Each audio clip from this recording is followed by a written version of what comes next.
Hello there, my very good friends. On today's wrestling news, Bret Hart brutally buries the WWE Championship. Seth Rollins talks about his wrestling Mount Rushmore and Hulk Hogan's place on it. The Legacy Wing inductees to the WWE Hall of Fame 2020 and 2021 were announced last night. And Mike Tyson is set to return to AEW Dynamite this week. I'm Adam Wilborn. And I'm Andy Murray. And this is the news.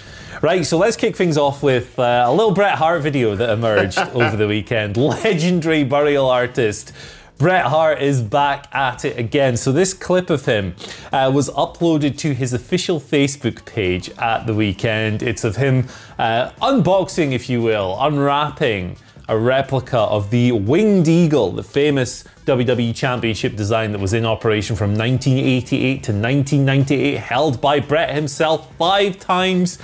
And I love Bret Hart for stuff like this because even when he's doing something nice and be like, hey, look at this cool thing, he just can't help but get a shot in. We got something really cool here. I always thought this was the most beautiful belt ever made, ever, in wrestling. God knows why they changed it to that piece of crap that they got. This is the Winged Eagle belt.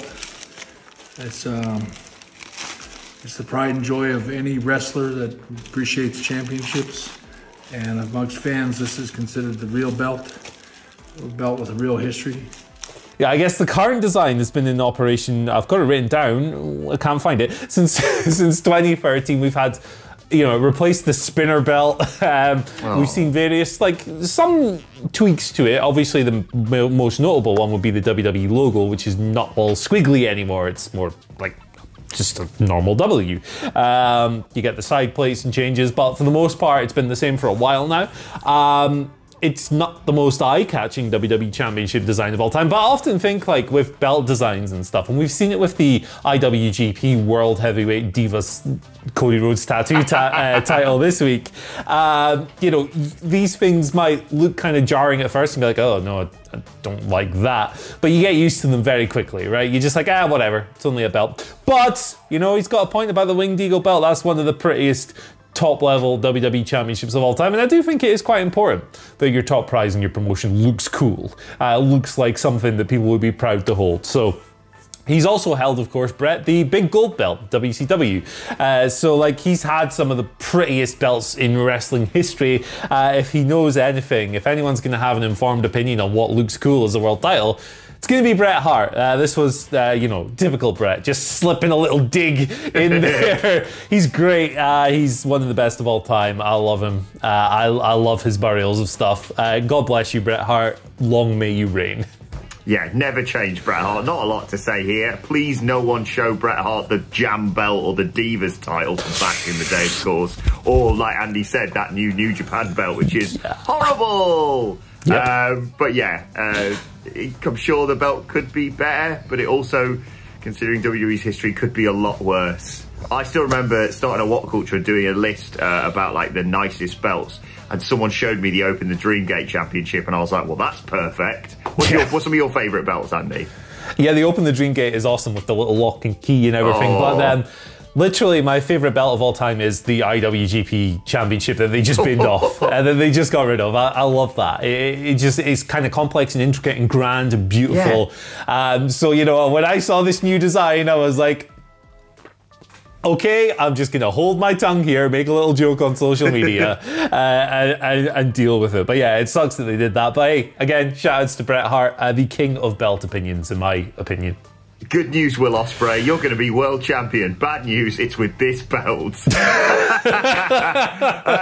move on and talk about Seth Rollins and his thoughts about Hulk Hogan. He was chatting on the Complex Sports podcast, which is one of the best podcasts out there that isn't WhatCulture Wrestling's podcast, of course. And he was talking about his Mount Rushmore of wrestling. I've been practicing that, and then I messed up saying I've been practicing it. Hey! So he put Hulk Hogan on there alongside John Cena, Steve Austin, and Bruno Sammartino. He said Shawn Michaels was his favourite wrestler of all time, but he's talking about contributions to WWE and what they've meant to the business, so he replaced Shawn with Hulk Hogan, although he did clarify his position regarding Hogan and his let's say, issues outside of the ring, saying that his contributions to the pro wrestling business aren't necessarily a reflection of the kind of human being that he is, saying, look, Hulk's always been really nice to me, but that doesn't make him a great human being. I think he's straddled that line pretty well there, Andy. Yeah, I don't know how you could possibly have like a more balanced appraisal of Hulk Hogan.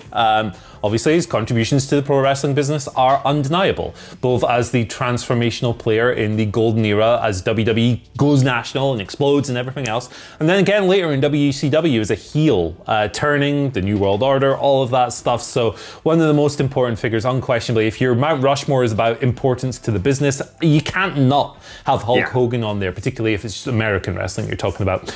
The other side of that is that, you know, the guy literally said, I am racist to a point on camera, and then in his apology blamed technology after dropping a hard M-bomb. So there are two sides to this coin, as always. Seth Rollins, very well spoken here. Fair play to him. Don't disagree with a word of it.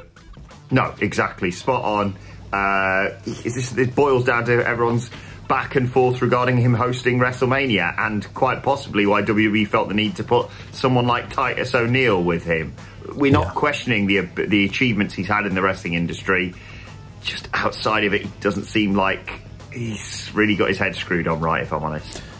Yeah, it's Hulk Hogan, he's an asshole. Let's talk about the Legacy Wing inductees to the WWE Hall of Fame, which were announced on last night's ceremony. Not going to run through the whole ceremony. If you want my thoughts on that, I'll be writing the ups and downs article for the website that should be up by the time this video goes out, so check that out. But the Legacy Wing is, you know, people who maybe dive further into the past, people the WWE audience themselves might not be as familiar with, maybe because the bulk of their work took place in other promotions, or their best work took place elsewhere. And you know, this set of inductees fits that bill. So for the class of 2020, we had Ray Stevens, we had Brickhouse Brown, we had Dr. Death, Steve Williams. Love Dr. Death. You know, best forget his WWE run, but you know, beyond that, Steve Williams was awesome. Baron Michelle Leone and Gary Hart, legendary manager. And for the class of 2021, we got Dick the Bruiser, Pistol Pez Watley, Buzz Sawyer, one of my personal all-time favorites for his work, not for necessarily the kind of person he was, Ethel Johnson and Paul Bosch, the legendary promoter out of Houston. So yeah, a very deserving group of inductees. You could maybe make an argument that a few of these should have had their own inductees, maybe Steve Williams, maybe Dick the Bruiser, but then again, at the same time, it's like Steve Williams was in WWE for a cup of coffee and was in the Brawl for All disaster. There's reasons to put them in the Legacy Wing as well. Either way, the important thing is that they're in the Hall of Fame, so glad to see all of these names there. Yeah, good. Yes. Yeah, exactly. Well deserved for all of them. Like you say, the names that you mentioned there are more than deserving of it.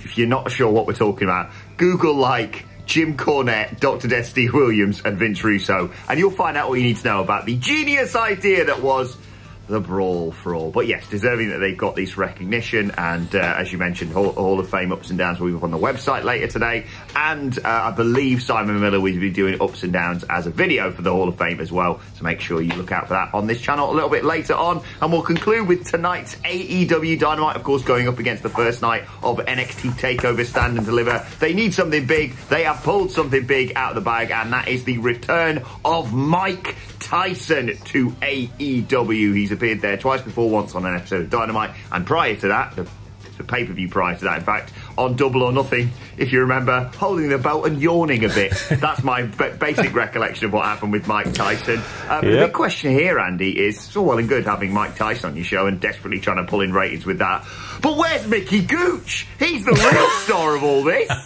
Yeah, if the Gooch doesn't show up on tonight's episode of Dynamite, I am giving it 70 downs in my article. No, I mean, you can kind of see what the case is here, right? They're going up against TakeOver. TakeOver's going to pop a good number. Io Shirai is in the main event. Io Shirai is a proven ratings draw. I think, honestly, I think NXT is going to smoke Dynamite this week in terms of the numbers. I think they will beat them in overall viewership. I think that's pretty much a given. And I think there's an outside chance that they might actually trump them in the demo as well for the first time, finish above AEW in the cable rankings for the first time since what would be December 2019. I think there's a very good chance of that. They're going out with a big show at the end of the Wednesday Night Wars before transitioning over to Tuesdays. To me, it looks like bringing in Mike Tyson is, we should probably try and close the ratings gap a little bit. Bring in somebody who might attract more viewers in. Fair play, that's how wrestling promotions operate. But, you know, Mike Tyson's 2 contributions so far have been falling asleep seemingly at the pay-per-view and then not really ripping his t-shirt particularly well in that confrontation with Jericho. So whatever happens with Tyson, hope it goes a little smoother than those. Yeah, it's happening. TakeOver, the card is really great, folks, so it's going to be a tough night. A news full of problematic people today, including Mike really Tyson now. One thing I would caveat the excitement around ratings with is I believe that Peacock is also carrying TakeOver Stand and Deliver, so maybe that'll affect the TV ratings. I don't know. I'm not really knowledgeable about that sort of thing.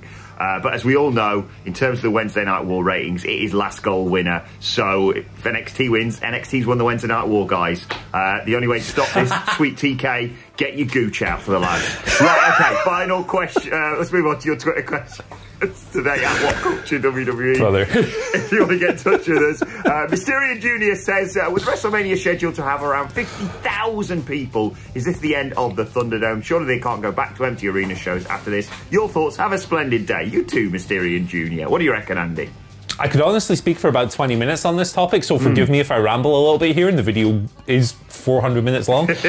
But in short, no, I don't think it will be. I think, like, most reports suggest that WWE won't return to touring immediately in live shows. They will wait off until summer. You know, the Thunderdome is very advantageous for WWE in a lot of ways. It saves on the costs of touring. It means you don't have to worry about rogue crowd reactions. You control the narrative. It's Vince McMahon's dream. He controls every single noise that comes out of that crowd's mouth. So I am very dubious about, you know, the long-term prospect of the Thunderdome going away. I think it'll be around for a lot longer than maybe people first thought and hoped and everything else. And also WWE live events, you know, the untelevised shows were running at a loss and all that as well before all of this. So there's a lot of arguments to suggest that it will stick around a bit longer. I think it will stick around a bit longer, but I am so desperate for normal crowds, man. Like, watching the Hall of Fame last night, they piping in these chants and, like, the wrestling god thing that JB... It's so artificial now, and the Thunderdome has been great.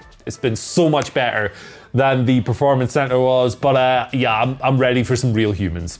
Yeah, I'd love for you to be right, Mysterian Jr., and there to be a packed house for the Raw after WrestleMania, but I've got to agree with Andy on this one. I think they're going to hold off for a lot longer than people realise. Just because they've got people in attendance for WrestleMania doesn't mean that Raw and SmackDown will have fans anytime soon. I think you're more likely... I've been reading a little bit about the vaccination rate in the US, and that's rocketing up, putting us to shame now here in the UK. And talking about, I think, herd immunity by June, July, perhaps. So maybe more realistic to expect crowds back for the Raw after SummerSlam than the Raw after WrestleMania. But we live in hope. Second question today comes from Jake on Twitter, who says, what current NXT star would you have make a surprise WrestleMania appearance? I'd like Karrion Kross to attack a newly crowned Drew McIntyre from behind, putting him in the cross jacket submission. I'm going to steal an idea from Michael Sidgwick, my esteemed colleague, who tweeted this out yesterday. A bit of fancy booking for WrestleMania. Bayley comes out, issues an open challenge. She's like, hey, why am I not on the card? I'm really good. Out comes Io Shirai, probably after losing the NXT Women's title this week to Raquel Gonzalez. Beats Bayley, is the start of a big main roster push. It's a great idea, and Michael Sidgwick is my sensei and a genius. Yes, it's some fantastic booking there, but what I'd like to see is at WrestleMania, Vince McMahon comes out and says, look, this ongoing global bastard's hit all of us hard. I had to sell a portion of the WWE to a consortium. Remember when they did that last time? And the consortium was Cameron Grimes, baby, to the moon! Because he's the only man rich enough to be on both TakeOver and WrestleMania. I love that man. But you mentioned Bayley there, Andy, and final question today comes from Seth Fracker, who says, do you think that Bayley is being kept off WrestleMania to protect her so she can be a ready-made opponent for a returning Becky Lynch? With Seth being on SmackDown, it makes sense for Lynch to go to the blue brand, and Bayley would be a great opponent to come back to. Yeah, I totally agree with all of your thoughts there. I think that would be a great first feud for Becky Lynch coming back. I'm just a bit dubious as to when Becky Lynch will be coming back with the recovery from giving birth. It's a long process by all accounts. I don't know. I've never given birth, unsurprisingly. No. But I'm sure there are a lot of hurdles to overcome. Depends how long Becky is or how far along she is in kind of getting back into peak wrestling shape. But I think it's a great idea. Yeah, love that as an idea. Yeah, anyone who said, well, Becky Lynch gave birth in December, she could probably come back at the Royal Rumble. You are an idiot. You're an idiot, okay? I was fantasy booking the Bella twins returning at WrestleMania, and they gave birth, I think, about 8 months ago, and me and Hamlet were still like, I don't know how that works. I don't know if it's going to be okay or not. I don't know if we're being very presumptive booking them there. So, yeah, but I love that as a piece of booking. I don't think that's the reason Bayley's being kept off. Hopefully she will have a match at WrestleMania, and like we mentioned, that booking Sidgwick's the perfect way to do it. Let's move on to today's, and finally, Andy mentioned the Hall of Fame, and yeah, I just want to give yet another nod to one of the nicest people in wrestling, that being Molly Holly. Andy's tweeted about some lovely things that she did as part of her Hall of Fame speech, and you can read all about it in his Ups and Downs article. And a great quote shared by WWE on Fox overnight. There's only been 2 people who've had their heads shaved at WrestleMania. One was the most influential person to step foot in a wrestling ring, and the other was Vince McMahon. I love Molly Holly. Maybe not as much as Phil Chambers, but I love her, and she's just brilliant, isn't she? Yeah, her Hall of Fame speech was basically like 10 seconds of that joke, and then like 2.5 minutes of her just mentioning other people, not even going into herself. She does not have a shred of ego. She's a legend. Congratulations to her. She deserves it. She is too pure for this business. Really? Let us know your thoughts on that and all today's news stories in the comment section down below. Don't forget to like, share and subscribe. And subscribe to What Culture Wrestling on either iTunes, Spotify, or wherever you get your podcasts from for daily wrestling podcasts. Myself and the Dudley Boys sitting down to preview the final Wednesday night war ever a little bit later on today. Plus, you can let us know your thoughts and Twitter questions on Twitter at WhatCultureWWE. Watch there, follow both of us. You can follow Andy Murray at...